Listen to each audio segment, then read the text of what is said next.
Welcome to Zero Booze Lovely Views, where I'm learning to swap hangovers for horizons.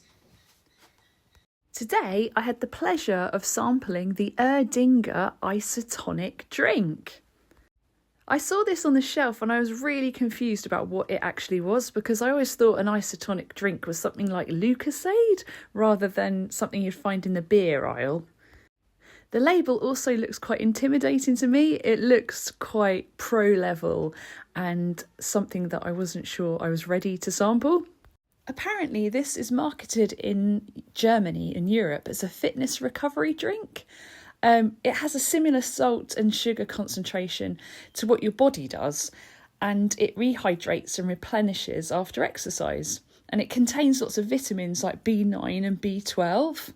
It has around 125 calories a bottle, and it has less carbs than Lucozade Sport or Coca-Cola, which is good. So basically this is a brilliant post-workout recovery drink that just happens to taste like beer. I actually didn't mind the flavour. On first sip I was expecting it to be a bit more intimidating than it was, but I found it quite nice and I'd definitely buy this again. It was pretty refreshing and the taste wasn't too overwhelming, but it was definitely interesting. How pretty was the bottle? Well, I absolutely love this. It's just so classically German. It's absolutely gorgeous with this typography and the colours that it uses. It just looks really vintage and classic. I love the bottleneck ribbon. I think it makes it look really premium and majestic. It's just lovely. How lovely was the view? Well, today we went to Stonehenge, and this is the first time I've been there since I was a teenager in the 90s. I remember back then you had to go under the road through a tunnel and then you'd kind of be behind a fence looking at Stonehenge, and it was quite a distance away. And I remember just feeling really disappointed and let down by the experience. And I think I would have preferred just to see it in the car as I was going along on the motorway. So today I was really pleasantly surprised about how close you can get to it.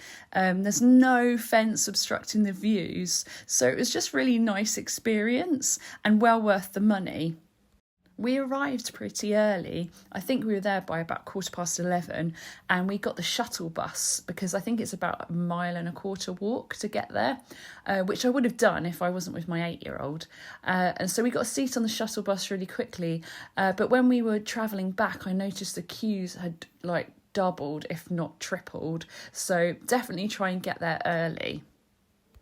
What really added to the magical vibe were these really tame ravens. They were just sat on all the posts and they were just interacting with people and just weren't flying away, and it just really made it even more mysterious.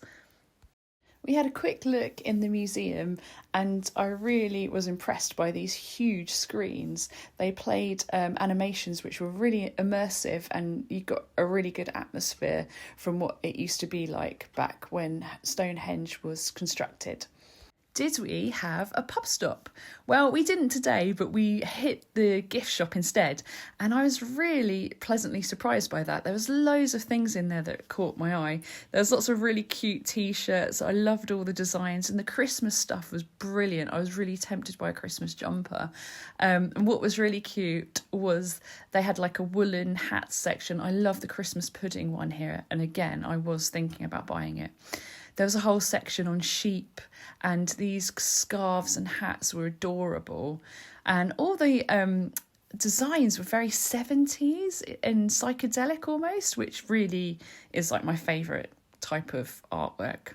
So I was really tempted by those as well. I love all the mysterious tarot card designs. My cat absolutely loved the haul that I got from the gift shop. I ended up with this tea towel, which was £10. And then I've got a little Christmas tree decoration and a sew-on patch because I really like this design and I think it would work beautifully as a beer label. It's just so 70s and retro. Here are my final ratings.